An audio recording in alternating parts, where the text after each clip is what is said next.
Pemirsa, Taki Malik akhirnya memenuhi panggilan Direktorat Tindak Pidana Ekonomi Khusus Bareskrim Mabes Polri sebagai saksi kasus penipuan berkedok investasi trading Net89. Didampingi kuasa hukumnya, Taki tak banyak bicara dan langsung menuju gedung pemeriksaan. Maka dalam hal ini, ya saya sebagai warga negara yang baik, ya kooperatif, saya mendatangi memenuhi surat panggilan dari Bareskrim yang memang kita harus menjelaskan secara detail, secara jelas, gamblang, jangan sampai justru berita-berita yang beredar ini simpang siur, ya, atau bahkan justru menggunakan headline yang justru membuat umat ini bingung, ya. Kalau misalnya para wartawan, siapapun, para media-media membuat berita justru tidak sesuai, jatuhnya fitnah, maka sepanjang itu orang-orang itu mengalir dosanya kepada orang tersebut. Maka dengan adanya hal seperti ini, insya Allah mudah-mudahan sudah clear, jelas semuanya. Uang yang kita dapatkan dari Mas Reza Paten adalah uang lelang sepeda yang kita peruntukkan untuk membangun masjid. Oke, berarti Anda nggak tahu soal robot trading? Nggak tahu sama sekali. Saya ya? kenal pun baru pertama kali ketika dia ngebit. Saya harus sportif. Bid itu terbuka siapapun, boleh ngebit, ya. Mau dia masyarakat biasa, mau dia pejabat, mau dia artis, siapapun boleh. Dan saya katakan siapa yang menang tertinggi ngebitnya dan sudah ditentukan waktu timingnya, maka dia yang menang.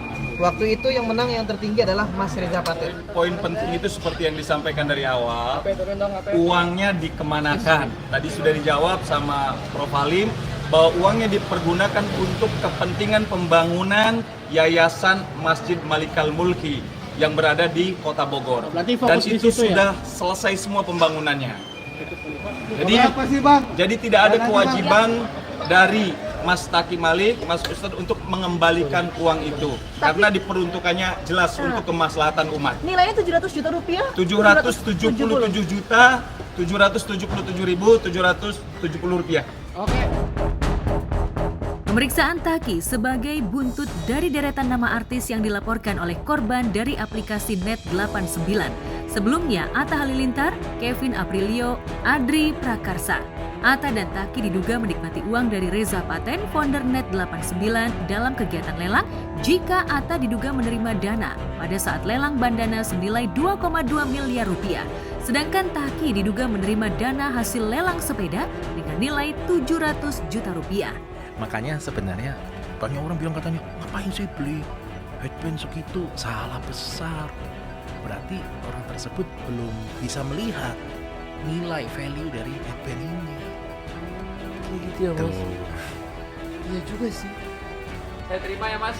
Ini kan hasil uang yang dikasih oleh Reza Paten sebagai founder Net89 itu kepada Atta Halilintar. Bentuknya adalah untuk membangun, kalau tidak salah, ibadah ya. Sama juga dengan DNA Pro, bentuknya para artis menerima upah bekerja.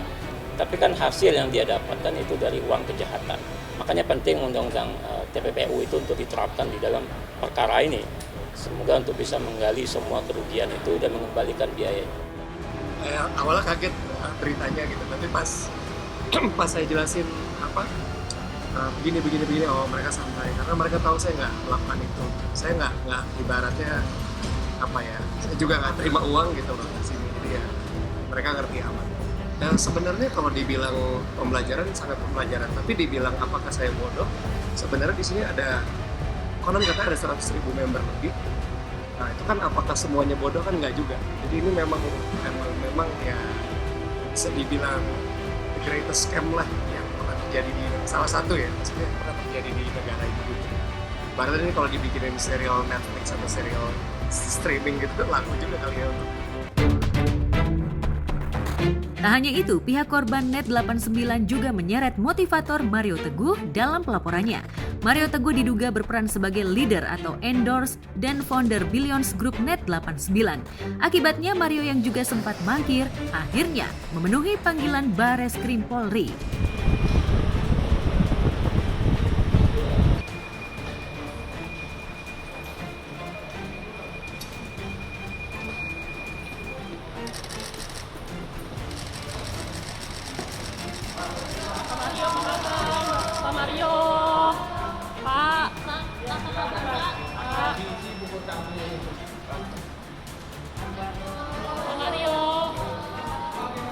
Mario.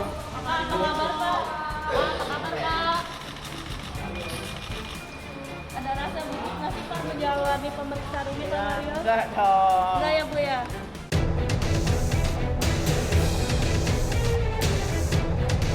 Mario yang datang bersama kuasa hukumnya tak banyak bicara. Sementara Elsa Syarif mengungkapkan jika kliennya tidak pernah menerima surat panggilan dari polisi. Nggak ada panggilan loh. Oh, berarti datang sendiri. Karena lihat berita Anda. Terima kasih. Tidak ada panggilan. Panggilannya kemarin Tidak ada. dijadwalkan hari apa Bu? Seharusnya dijadwalkan hari apa Bu? Panggilannya Tidak ada panggilan. Tapi kita lihat berita. Kita itikat baik untuk menjelaskan. Ya. Pak. Ini itikat baik ya Pak. Bu, kata penyidik ada panggilan kemarin Bu hari Rabu. Ya nggak ada. Oh, nggak terima ya Bu? Saya nggak. Justru nanti mau klarifikasi dikirimnya kemana. Oh, oke. Oke ya. Siap. Doakan aja ya semuanya baik-baik. Mario menjadi salah satu dari 134 terlapor terkait kasus penipuan berkedok robot trading platform Net89. Pihak kepolisian telah menetapkan 8 tersangka, termasuk para petinggi dan pendiri Net89. Pak, gimana Pak? Kabarnya Pak? Sehat Pak, ya Pak? sehat, Pak. Pak Mario. Ya, alhamdulillah sehat. Pak Mario, kabarnya sehat ya Pak? Alhamdulillah sehat. Oke. Pak, apa yang ada persiapannya Pak? Persiapannya ya sehat-sehat. Oh. Sorry. Sedih. Sabar ya, sabar ya. Oke. Ya, makan dulu ya. Mudah-mudahan masalah teman-teman segera selesai di masa yang tidak mudah bagi banyak orang, dan apapun yang tidak lazim, menarik perhatian atau bisa membebankan, mengalihkan beban kita ke orang lain itu dilakukan oleh banyak orang. Jadi kita seperti tadi yang saya katakan, apa kerugiannya ya pasti perasaan tidak nyaman. Tetapi kalau kita hidup ini kan tidak boleh protes dengan yang sudah terjadi. Ya sah-sah saja dia mengakui, ya semua orang para koruptor di Indonesia nggak ada yang mengaku dia maling kan. Makanya perlu kita lapor supaya dia ditindak secara proses hukum ya. Ya kalau dia berdalih maupun dia ataupun public figure mengatakan kami tidak menerima uang, kami hanya membantu dan segala macam, ya saya rasa itu hak dia ya untuk bicara itu.